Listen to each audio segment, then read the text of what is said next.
kesalahan karena kita ini manusia biasa dan bukan makhluk yang sempurna. Tapi di sini ibu tidak akan mencari siapa yang salah ya Balkis ya. Tapi kita sama-sama mencari solusi agar bagaimana Balkis dapat menyelesaikan tugas. Ya, Bu. Boleh ibu tahu mengapa kamu tidak mengumpulkan tugas? Saya tidak bisa menyelesaikan tugas sehingga tidak bisa ikut mengumpulkan seperti teman-teman. Ya, mengapa tidak selesai padahal semua teman-teman kamu bisa selesai? Saya capek dan mengantuk, Bu, soalnya saya tidur terlalu malam, jadi saya tidak bisa menyelesaikan. Ya, kamu ingat keyakinan kelas kita? Masih, Bu. Kira-kira yang kamu lakukan itu sudah sesuai dengan keyakinan kelas kita belum? Belum, Bu. Keyakinan yang mana Balkis? Selalu bertanggung jawab, Bu. Ya, nah ternyata kamu tahu, lalu apakah kamu punya solusi untuk masalah ini? Ya, Bu. Pertama, saya akan mengerjakan tugas, dan kedua, saya tidak akan tidur terlalu malam, dan yang ketiga, saya akan mengerjakan tugas dari guru dan saya akan mengumpulkannya besok. Baik, terima kasih Bu, apresiasi untuk tanggung jawabmu dan kamu boleh kembali istirahat. Terima kasih, Bu. Ya.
Assalamualaikum warahmatullahi wabarakatuh.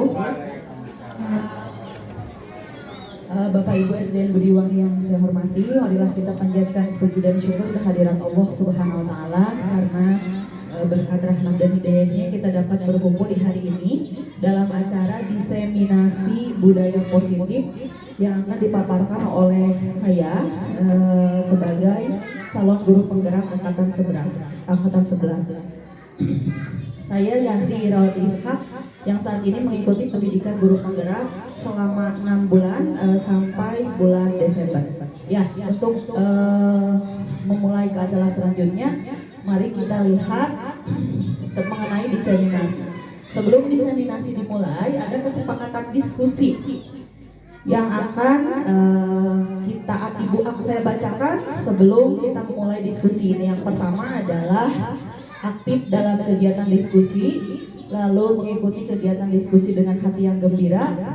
Yang ketiga, tidak menyela peserta diskusi yang sedang berbicara. Lalu yang keempat, mengemukakan pendapat secara bergiliran. Yang kelima, boleh makan dan minum secukupnya. Lalu HP mode silent atau getar. Itu kesepakatan diskusi untuk saat ini. Kita lanjut ke slide selanjutnya.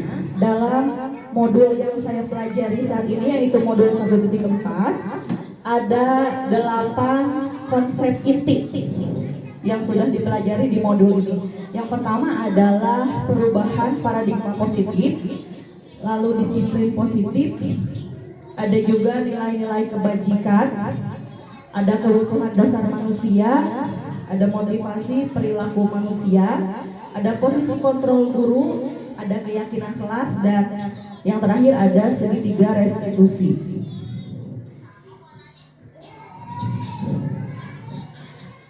Untuk pembelajaran dengan paradigma baru, saat ini kita sudah mulai memasuki pembelajaran dengan paradigma baru, yaitu pembelajaran dengan paradigma baru yang merupakan pembelajaran yang dirancang berdasarkan prinsip pembelajaran berdiferensiasi, sehingga peserta didik belajar sesuai kebutuhannya berdasarkan tahap perkembangan sesuai teori psikologi modern untuk mewujudkan profil pelajar Pancasila.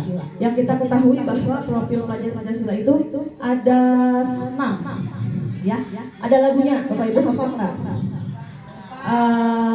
Pelajar Pancasila dan bertakwa Tuhan Yang Esa dan berakhlak mulia, kebinekaan gotong royong mandiri, kreatif dan bernalar kritis. Ya, terima kasih ya.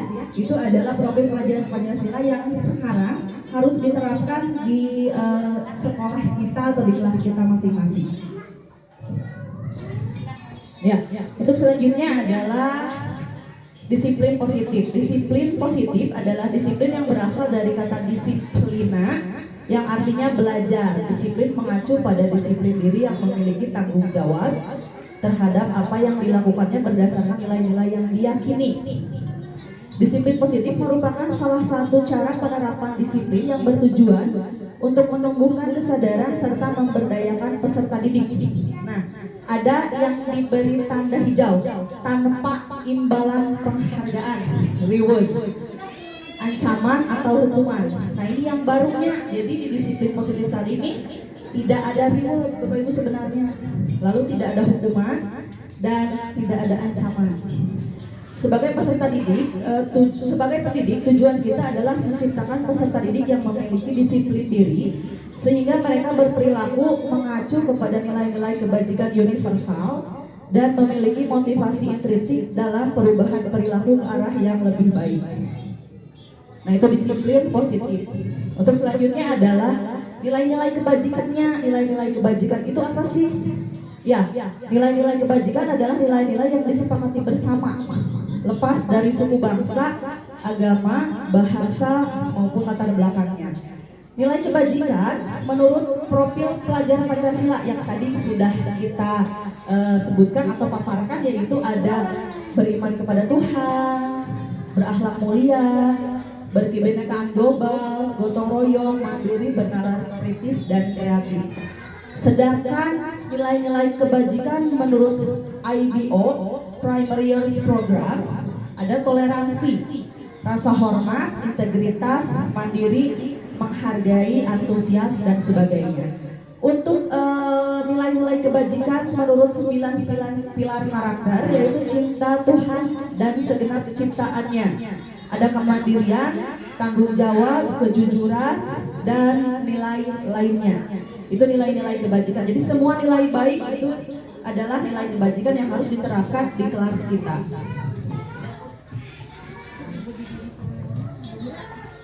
Ya, setelah nilai kebajikan ada juga yang dimaksud dengan kebutuhan dasar manusia. Kebutuhan dasar manusia adalah segala sesuatu yang dibutuhkan oleh manusia untuk mempertahankan keseimbangan kondisi fisiologis dan psikologis yang bertujuan untuk mempertahankan kehidupan dan kesehatan. Itu adalah kebutuhan dasar manusia.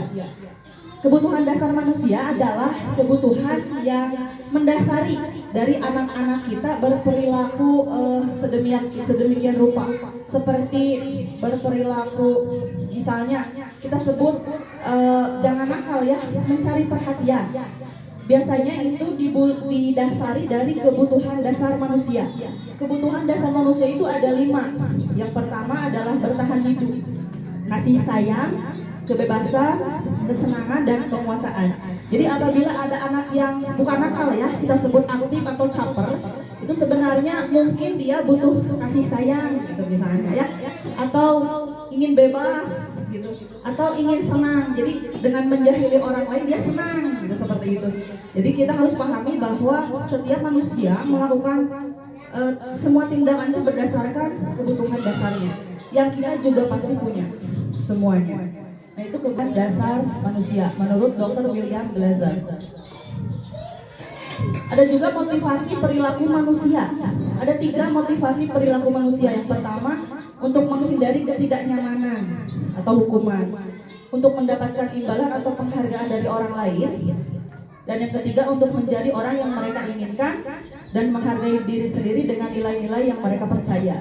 Itu motivasi perilaku manusia. Untuk selanjutnya adalah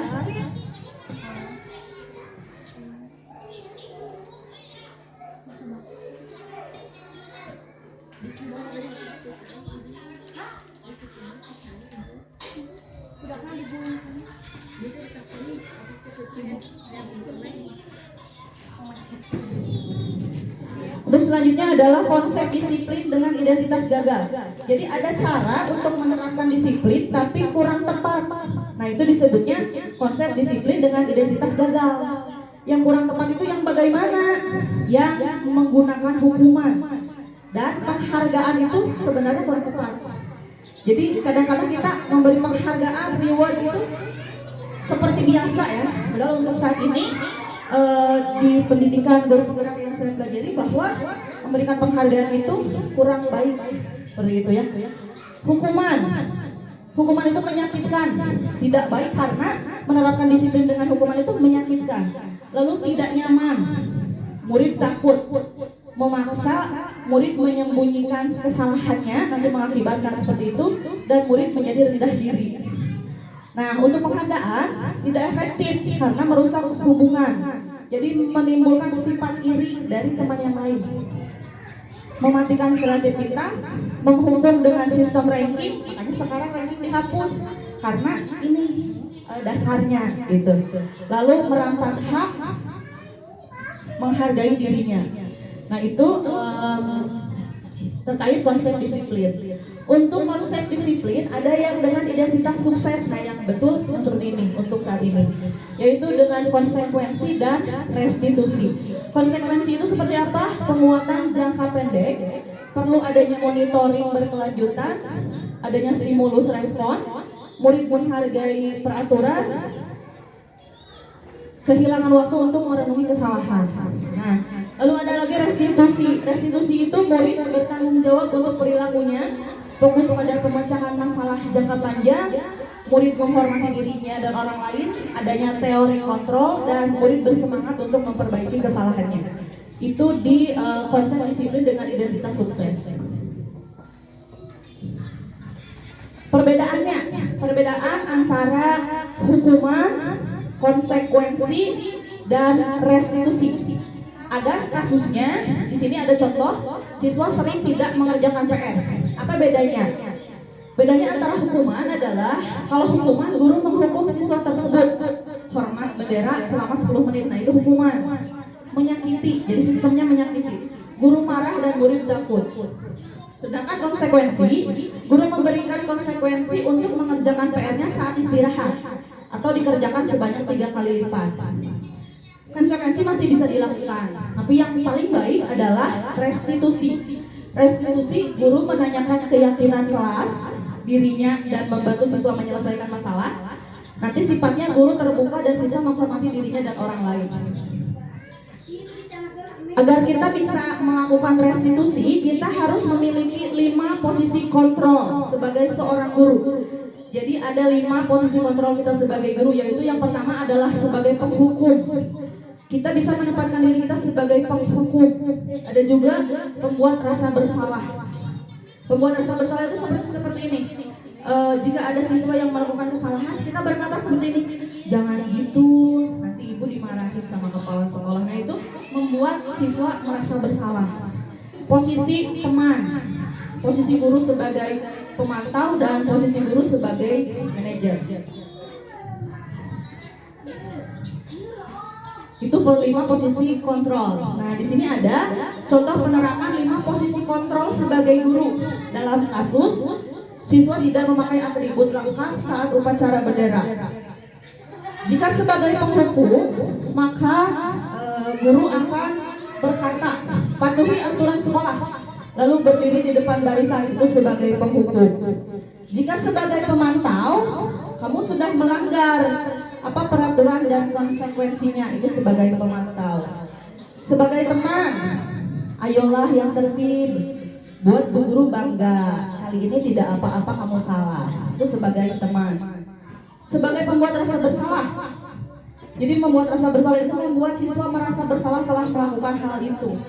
Kata-katanya, berapa kali Bu Guru harus memberitahu kamu, Bu Guru kecewa sama kamu. Nah, kita bisa menempatkan diri, kita ingin menempatkan diri sebagai guru yang bagaimana gitu. Jadi apakah sebagai penghukum, pemantau, teman, pembuat rasa bersalah, atau sebagai manajer. Kalau sebagai manajer lebih ke memberitahu apakah kamu tahu kesalahanmu. Kira-kira bagaimana kamu akan memperbaiki kesalahan ini. Nah, itu sebagai manajer.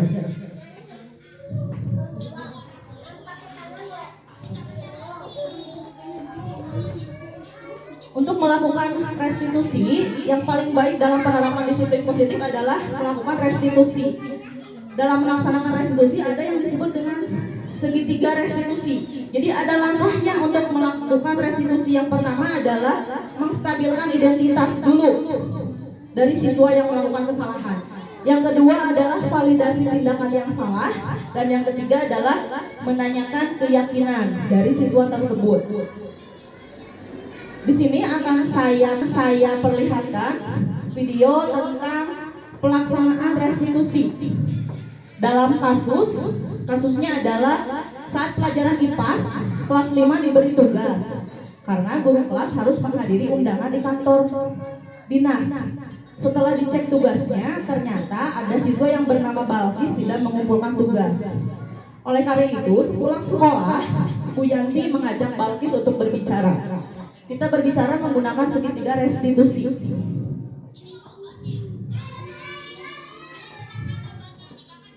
Ya Bu, selamat siang. Silakan duduk Balkis. Balkis tahu mengapa Ibu panggil ke sini? Mungkin berkaitan dengan tugas kelas Bu. Ya benar. Kemarin kamu masuk kan? Ya Bu, masuk, tapi saya tidak mengumpulkan tugas. Balkis, semua orang melakukan kesalahan karena kita ini manusia biasa dan bukan yang sempurna. Tapi di sini Ibu tidak akan mencari siapa yang salah ya Balkis ya. Tapi kita sama-sama mencari solusi agar bagaimana Balkis dapat menyelesaikan tugas. Ya Bu. Boleh Ibu tahu mengapa kamu tidak mengumpulkan tugas? Tidak menyelesaikan tugas. Sehingga tidak selesai mengumpulkan seperti teman-teman. Ya, tidak selesai padahal semua teman-teman kamu bisa selesai. Saya capek dan mengantuk Bu, soalnya saya sibuk malam. Tapi saya tidak bisa menjelaskannya. Ya, kamu ingat keyakinan kelas kita? Itu Bu. Kira-kira yang kamu lakukan itu sudah sesuai dengan keyakinan kelas kita belum? Keyakinan yang mana Balkis? Selalu bertanggung jawab Bu. Ya, karena kamu tahu lalu apakah kamu punya solusi untuk masalah ini? Ya Bu, pertama saya akan mengerjakan tugas dan kedua saya tidak akan tidur terlalu malam dan ketiga saya akan mengerjakan tugas dari dulu dan saya akan mengumpulkannya besok. Baik, terima kasih buat apresiasi tanggung jawabmu dan kamu boleh kembali istirahat. Ya. Ya, dalam menyelesaikan permasalahan menggunakan segitiga restitusi ada 3 langkah yang harus kita lakukan. Yang pertama adalah menstabilkan identitas. Jadi pada saat ada siswa yang melakukan kesalahan, kita tidak langsung menyalahkan, tetapi kita menstabilkan identitasnya terlebih dahulu agar dia tidak kaget, rewas dipanggil. Nah, kata-kata yang biasanya kita pasti ucapkan kepada siswa tersebut adalah Balkis atau Nak, semua orang pernah melakukan kesalahan. Begitu juga Ibu Guru. Karena kita manusia biasa, bukan makhluk yang sempurna. Jadi di sini Ibu tidak mencari kesalahan kamu, tetapi bagaimana kita mencari solusi agar kamu bisa menyelesaikan masalah ini. Jadi ciri dari menstabilkan identitas itu adalah membuat siswa tidak merasa bersalah terlebih dahulu dalam segitiga restitusi. Lalu untuk langkah yang kedua adalah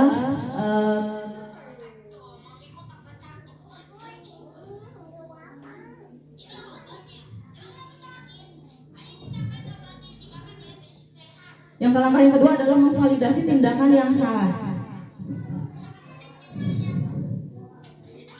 Ya, dalam memvalidasi tindakan yang salah, di situ kita lebih ke menanyakan alasan dari siswa tersebut melakukan kesalahan. Di sini contohnya tidak mengerjakan tugas. Jadi kita bertanya, apa alasan yang mendasari kamu tidak melaksanakan tugas? Gitu. Jadi kita bertanya. Lebih ke bertanya tentang alasan dari kenapa siswa tersebut tidak melaksanakan tugas. Itu adalah validasi tindakan yang salah. Ya. Perkataannya kita bisa menanyakan seperti bolehkah ibu tahu kenapa kamu tidak mengumpulkan tugas? Kenapa tidak selesai? Padahal yang lain selesai. Jadi kita tanyakan alasan dia melakukan kesalahan tersebut. Itu divalidasi tindakan yang salah. Untuk selanjutnya yang ketiga adalah menanyakan keyakinan kelas. Kita kembalikan lagi kepada siswa. Kamu ingat keyakinan kelas yang sudah kita buat? Oh iya Bu, ingat. Sesuai tidak perilaku kamu dengan keyakinan kelas yang sudah kita buat? Tidak Bu, keyakinan kelas yang mana? Jadi kita kembalikan lagi kepada siswa tersebut. Setelah siswa menyadari kesalahannya, baru kita mencari solusi. Solusinya juga dikembalikan lagi kepada siswa. Solusi apa yang akan kamu lakukan? Jadi istilahnya seperti ini. Ini kesalahannya nih, kamu akan melakukan apa untuk membayar kesalahan tersebut? Jadi itu lebih ke menanyakan keyakinan kelas. Nah di segitiga restitusi adalah tidak tadi 3 langkah tersebut. Kita memang seharusnya sebaiknya di kelas memperbaiki masalah dengan siswa atau menegakkan disiplin positif menggunakan segitiga restitusi. Semoga dari sekarang sampai untuk nanti ke depannya kita bisa menerapkan segitiga restitusi walaupun tidak di konsep terlebih dahulu. Kalau kadang-kadang kita memang ya guru-guru nanyain dulu, "Hari kamu kenapa? Kenapa kamu kayak gini?" Nah, kita nanya kayak gitu juga itu sudah melakukan segitiga restitusi. Kita tidak tahu ini kan segitiga restitusi, tapi kita sudah lakukan. Da abi mah tos biasa jika gitu lamun aya budak anu lepat. Ya, berarti kita sudah melakukan segitiga restitusi, cuma kita tidak tahu bahwa ternyata ada ilmunya. Seperti itu. Kan kadang-kadang kunaon hujan, hari hujan kunaon, alasanna kunaon kaset, harus gitunya. Eta teh geus tos segitiga restitusi itu teh. Cuma kita belum tahu ilmunya. Nah, kalau sekarang sudah tahu ilmunya. Agar kita dapat melakukan segitiga restitusi, kita harus punya keyakinan kelas. Nah, keyakinan kelas itu adalah seperangkat nilai dan prinsip yang disepakati bersama oleh guru dan siswa untuk memandu perilaku dan interaksi di dalam kelas. Beda keyakinan kelas dengan peraturan kelas. Kalau peraturan kelas mah dibuat oleh guru atau dibuat oleh sekolah, lalu ditaati oleh siswa, itu peraturan kelas. Kalau keyakinan kelas, peraturannya dibuat bersama, oleh bersama, untuk bersama dan disepakati bersama hingga dilaksanakan bersama, itu keyakinan kelas. Lebih baik yang mana? Lebih baik keyakinan kelas, agar siswa lebih bertanggung jawab dalam menaati peraturan tersebut. Dalam membuat keyakinan kelas ada langkah-langkah yang harus kita tempuh. Yaitu langkah-langkahnya adalah yang pertama, meminta siswa untuk menulis keyakinannya. Yang kedua, membahas keyakinan yang telah ditulis. Yang ketiga, memilah keyakinan kelas. Yang keempat, mengubah keyakinan agar menjadi kalimat positif. Jadi setelah ada keyakinan kelas, biasanya keyakinan kelas itu kalimatnya negatif. Nah, lebih baik kita ubah ke kalimat positif. Apa bedanya negatif dengan positif? Kalau negatif, contoh pada saat kita membuat keyakinan kelas tentang disiplin, tidak boleh datang terlambat. Nah, itu negatif. Kalau positifnya adalah siswa harus datang tepat waktu. Jadi tidak ada kalimat tidak dalam keyakinan kelas. Di keyakinan kelas yang baik itu jangan menuliskan kalimat negatif. Jadi jangan ada kata tidak boleh terlambat, jangan. Kita rubah ke kalimat positif. Siswa harus datang tepat waktu. Tidak boleh membuang sampah sembarangan. Nah, ubah, buanglah sampah pada tempatnya. Jadi itu keyakinan kelas yang baik.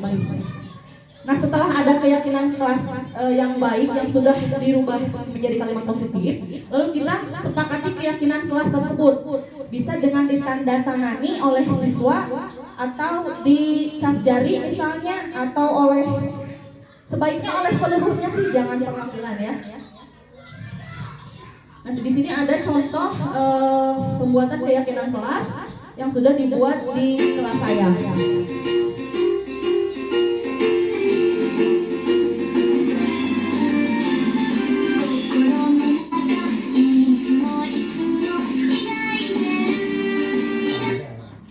Di sini ada siswa menulis keyakinan kelasnya sendiri.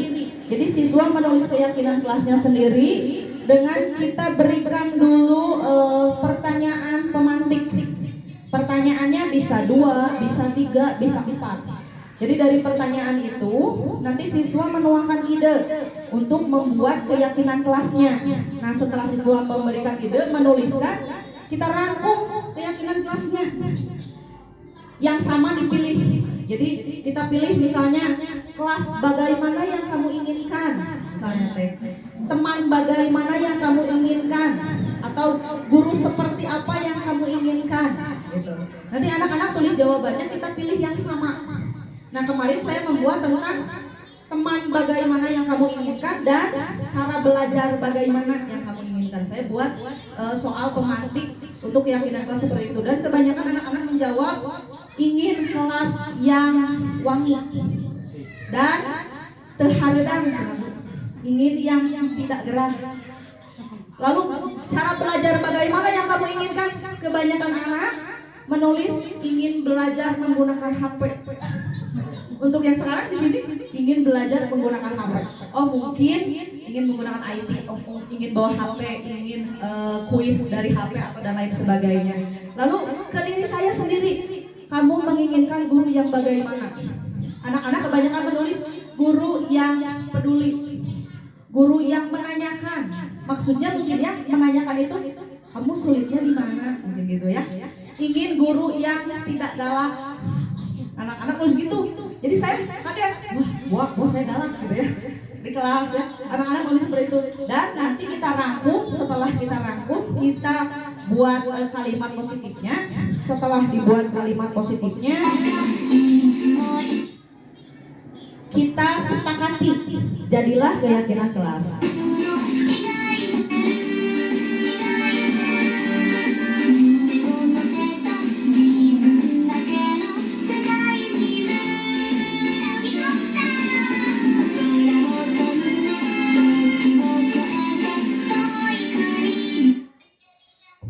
Ini adalah contoh-contoh keyakinan kelas yang sudah dibuat oleh siswa kelas 6 dan disepakatinya dengan cara dicap jari, karena agar anak-anak semuanya tidak ribet tanda tangan, jadi cap jari aja dan anak-anak lebih antusias jika menggunakan cap jari.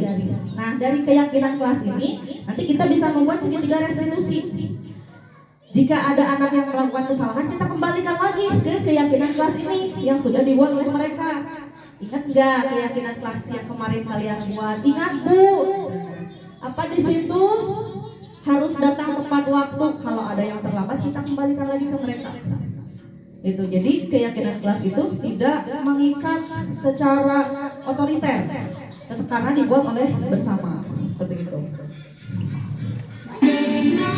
Ya.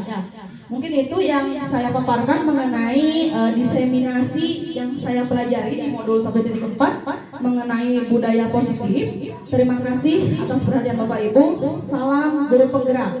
Ayo kita ikuti guru penggerak agar kita bisa tergerak dan menggerakkan orang lain agar mengikuti guru penggerak, sehingga nantinya menggerakkan rekan-rekan juga untuk termotivasi menjadi guru penggerak. Terima kasih atas perhatiannya. Wabillahi taufiq wal hidayah. Wassalamualaikum warahmatullahi wabarakatuh.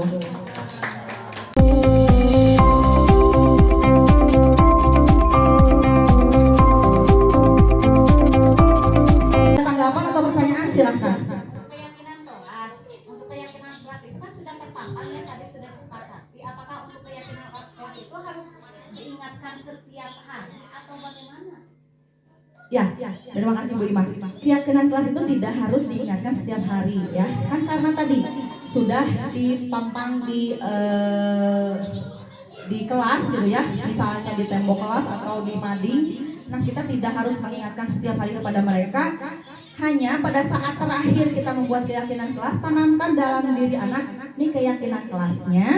Silahkan baca, peraturannya bisa di-share juga Bu di grup sekolah ke anak-anak. Jadi anak-anak pada saat buka HP, oh ini keyakinan kelas. Atau kan walaupun meskipun sudah kita ingatkan kan sudah dipampang ya. Jadi anak-anak bisa pada saat istirahat bercanda dengan teman, dia melihat keyakinan kelasnya. Tidak usah diingatkan setiap hari. Hanya bisa kita gunakan tadi saat kita melakukan sedikit restitusi apabila ada siswa yang melakukan kesalahan, kita bisa kembalikan ke keyakinan kelas yang sudah dibuat oleh bersama. Ada lagi tanggapan yang lain? Atau sudah mengerti mengenai diseminasi yang saya paparkan tentang budaya positif di sekolah? Oh, mangga. Jadi kan tadi kalau anak melanggar kesepakatan misalnya ya, tidak boleh ada hukuman dan tidak boleh ada reward. Ya. Terus Ya, Bu. caranya, jadi salah satu caranya menanamkan keyakinan dari dirinya sendiri gitu. Ya, terima kasih Bu Vidya. Memang saya juga pertama seperti itu ya Bu. Pada saat mempelajari budaya positif ini agak keluar dari kebiasaan. Karena kan saya biasa memberikan reward ya Bu ya. Reward. Hukuman malahan kadang-kadang saya memberikan hukuman. Cuma pada saat dipelajari, oh ternyata hukuman nggak boleh, reward nggak boleh. Lalu bagaimana? Nah ini ada solusinya, yaitu tadi restitusi. Jadi kita menanamkan dalam dirinya. Memang agak sulit untuk anak SD gitu ya. Nah caranya adalah memberikan reward, tetapi dikurangi sedikit demi sedikit. Jadi tidak melulu reward yang kita berikan, bisa saja pujian. Ya, jadi rewardnya tidak diseringin. Jadi biasanya kita setiap ngasih pujian atau ada anak yang bagus kita kasih reward biasanya, nah agak dikurangi sampai si anak tidak terbiasa menerima reward. Untuk hukuman juga seperti itu. Kadang-kadang kita bingung ya, karena di lapangan memang sulit. Termasuk orang tua. Biasanya orang tua kan nanyain ranking berapa. Ya. Nah sekarang tidak ranking berapa, tapi kita memberikan pemahaman. Jadi intinya berikan pemahaman kepada siswa juga dari tadi segitiga restitusi Bu. Ya, jadi memberikan pemahaman, tetapi dengan bertahap. Karena suatu kebiasaan tidak akan bisa langsung kita terapkan. Harus ada tahapan demi tahapan. Jadi rewardnya sedikit-sedikit dikurangi, hukumannya sedikit-sedikit dikurangi. Biasanya saya ngasih hukuman, yang nggak upacara dihukum, hormat 10 menit. Nah sekarang mulai dikurangi. Caranya adalah memberikan pemahaman dari keyakinan kelas. Kan kemarin udah bikin keyakinan kelas. Terus kembalikan lagi solusinya kepada murid. Jadi istilahnya hukumannya kembalikan lagi dia sanggupnya apa gitu.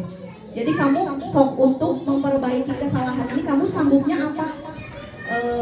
Saya sanggupnya ini Bu. Nah kita ambil kata-kata dia.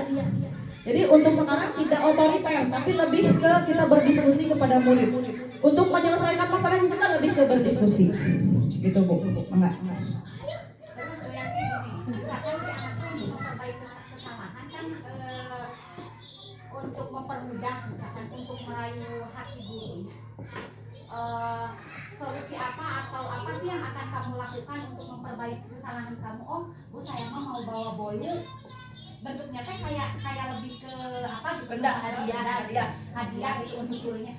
Itu boleh nggak? Misalkan apakah tidak dianggap gratifikasi atau tidak? Ya, terima kasih Bu. Apakah tidak termasuk gratifikasi? Nah, itu berbeda Bu jalurnya. Jadi itu bukan gratifikasi karena kita tidak meminta. Jadi kamu harus bawa ini sok sebagai ganti enggak. Jadi kita mengembalikan solusi kan, cuma kita tetap harus menekankan kepada siswa agar jangan melulu ngolok guruna menggunakan bolu misalnya teh bolu wae pernah kemarin antos kumaha lamun nulis gitu. Jadi ya kita bisa ngobrol lah istilahnya ke siswanya.